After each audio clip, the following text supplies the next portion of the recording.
Pleasant good morning, everybody. Protocol already being established. I'll join with my colleagues and welcome everybody here this morning, especially those who are from the civil society sector and the private sector. The St. Vincent and the Grenaddines Conservation Fund was launched in 2019, but we were established in 2015. Like the Grenada Sustainable Trust Fund, we are under the umbrella of the CBF as well, and we share similar institutional values, similar institutional goals, and we have a similar institutional structure. Our volunteer program, which I'm here to speak about, was launched in 2020. Initially, just like Ms. James, we have a very tall order to fill, with limited staff, limited funding. And I was there scratching my head in 2020, trying to figure out, well, how can I advance some of the work that we have to do, with the limited resources we have, limited funding. And then I thought, okay, all right. And then, of course, the SVGCF volunteer program was birthed. Initially, we had some challenges. It didn't start out as smooth as we would have liked it to be. But, however, we were persistent and we stayed the course. So, right now, I'm happy to share with you that we have about 30 active volunteers that we can call upon at any time. What we have created, in a sense, is a movement over the years in St. Vincent and the Grenadines where volunteerism is concerned. At the moment, we work with communities and within communities. That is one of our focus, and the impacts from that are tremendous.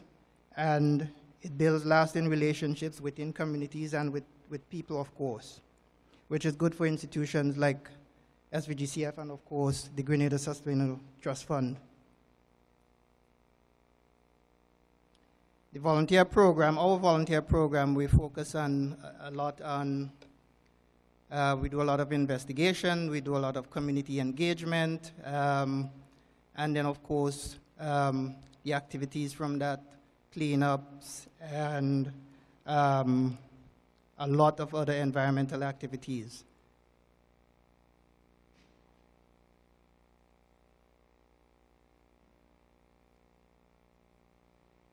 We are currently focusing primarily right now on our school campaign that we have going on. And we realize that in order for us to encourage the next generation of conservationists, education plays a very crucial part. Education at all levels, yes, but it starts down there at the primary, secondary, and even the kindergarten level.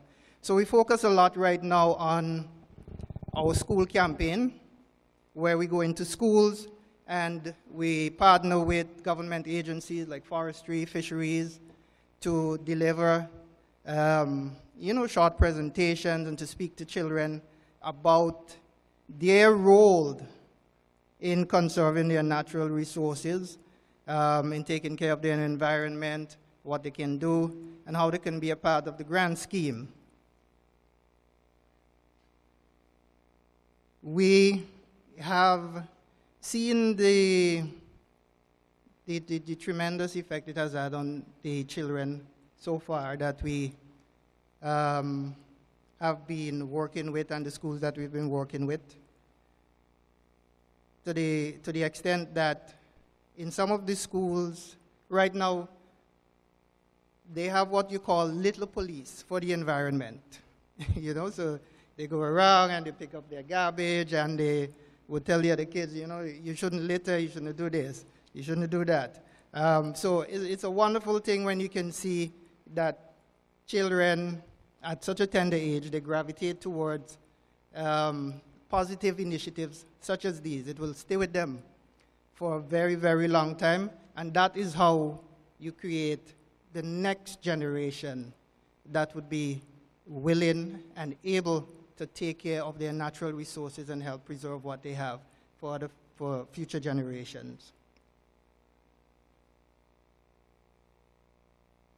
Our next focus, however, would be on building strong and lasting relationships with the private sector, because we realize and we recognize the very crucial role that the private sector plays in our success, in helping us to achieve our mandate and our general purpose, which is obviously just like the Grenaddines Conservation Trust Fund, to provide a sustainable flow of funds for biodiversity conservation and environmental work, of course. The private sector, right now we are partnering with entities from the private sector. We've had donations from them. And as I said, we had challenges from the very beginning. It didn't start out smooth. But like anybody, everybody wants to be a part of something good. And if you can show that you are committed, you're working, and you're demonstrating that you are really doing something to impact positive change, Jennifer, I'm sure that the private sector will come on board with you as well. You know, it just takes some time to establish the volunteer program and to let them see what you're doing. So as I said, it might not start off as you would have expected it to start out, but I am sure that it would pick up and the private sector would come on board eventually.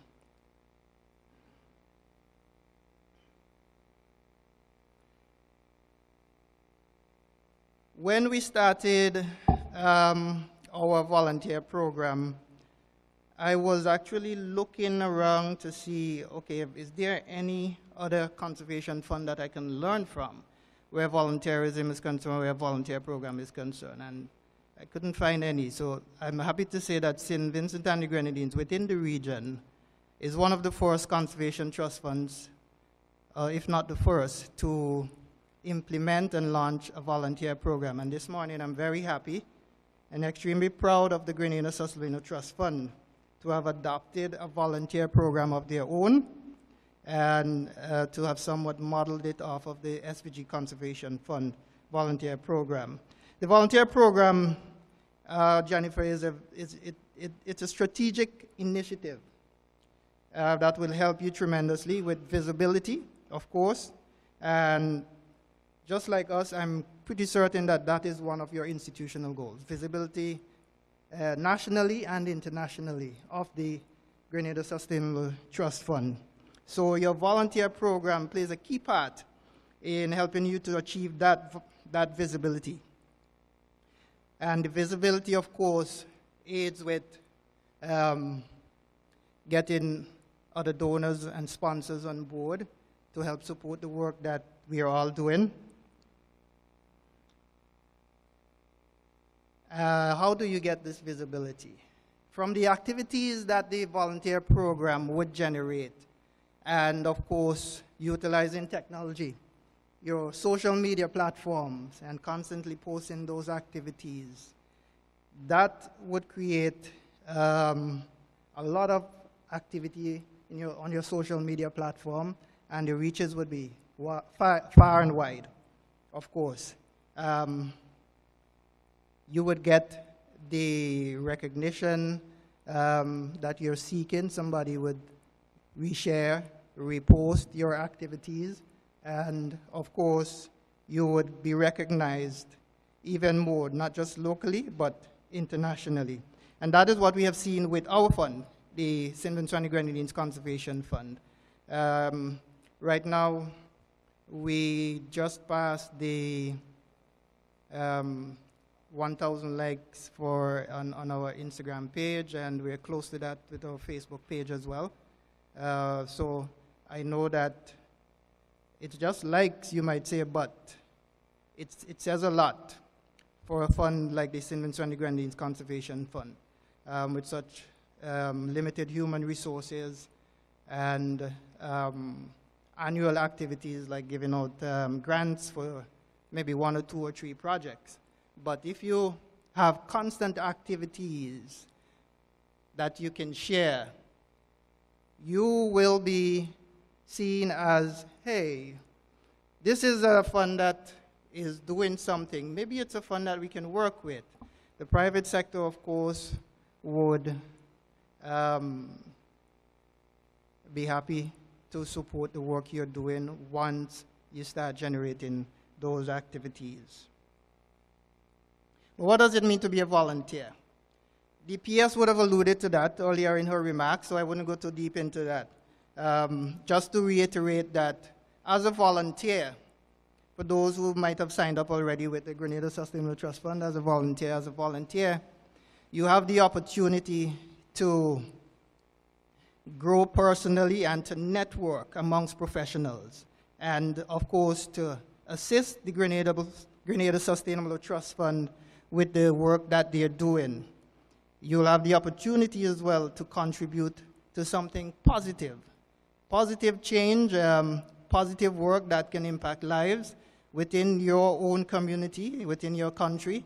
The opportunity to help preserve and conserve your natural resources that future generations can enjoy and take advantage of as well. So even though you're not going to get a stipend or be paid, the rewards far outweigh that. Advices for the Grenaddines Sustainable Trust Fund. From our perspective, our greatest challenge was not trying to get the private sector on board. That will come eventually. But your greatest challenge, I think, Jennifer, would be to keep your volunteers and to keep them engaged and to keep their interest in what you're doing and what they can do. And how do you do that? Well, some of the things that we've done in order to keep the interest of our volunteers is to let them claim ownership of the program. Let them be an integral part of the activities, coming up with the ideas. You know, let them take ownership of it. Capacity building for your volunteers. You organize capacity building sessions for your volunteers from time to time. And above all, you let your volunteers have fun. Without your volunteers, you have no volunteer program. So, above everything else, you let your volunteers enjoy themselves while they're doing their work, and outside of that, we organize social activities and events for volunteers where everybody can come together and just enjoy themselves sometimes. And that is very important because we're asking so much of persons to take from their busy schedules, to give their time. So we need to give back, give them some time to, you know, just relax and kick back and be themselves. So that will be your greatest challenge, to keep your volunteers and to keep them actively engaged and to keep their interest. And I hope that our experience in keeping our volunteers on board would be an inspiration and would guide you as you move forward with your volunteer program as well.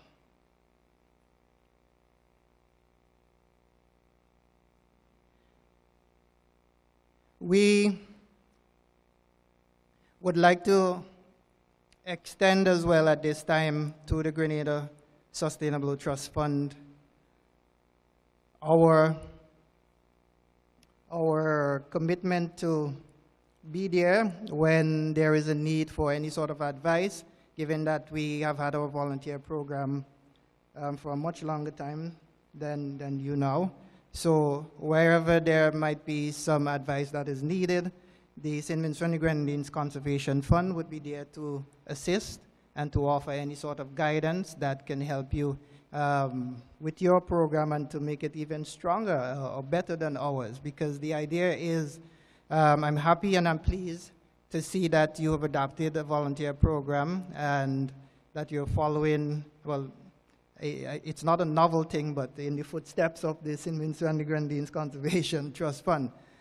So we will be there to assist you and to offer any sort of advice that we can to help your volunteer program to be as strong as possible and to keep the interest of your volunteers. The Conservation for a Greener Future, that is the motto of the St. Vincent and the Grenaddines Conservation Fund, and that is what our volunteer program has adopted as well. One of the other things that I would like to share with you, Jennifer, is that for your volunteer program, it's very important that you have or that you install a volunteer coordinator to coordinate all of your activities, because you'll be very busy as well, you know. So a volunteer coordinator would assist you tremendously in helping to organize the volunteers and get all the activities together so that everything can have a successful end. So keep that in mind. And as I said again, the St. Vincent and the Grenaddines Conservation Fund will be here to offer any guidance and assistance. Whenever it surfaces, you can always reach out to us. For those who have not thought about volunteering, I'd just like to encourage you to take that step. And as would have been said earlier this morning, you volunteer even without knowing at times. You help somebody to do something. So you can streamline it now for a greater good towards the environment. So be a part of the Grenaddines Sustainable Trust Fund volunteer program. Private sector, you're listening. Be a part of positive and good change. Preserve our environment for future generations. The civil society organizations, you do a lot of work. This is a wonderful opportunity for you now to come on board with a National Conservation Trust Fund to help them continue their work and to achieve their mandate. So I thank everyone for being here this morning, for supporting this launch, and I wish nothing but success to the Grenaddines Sustainable Trust Fund volunteer program.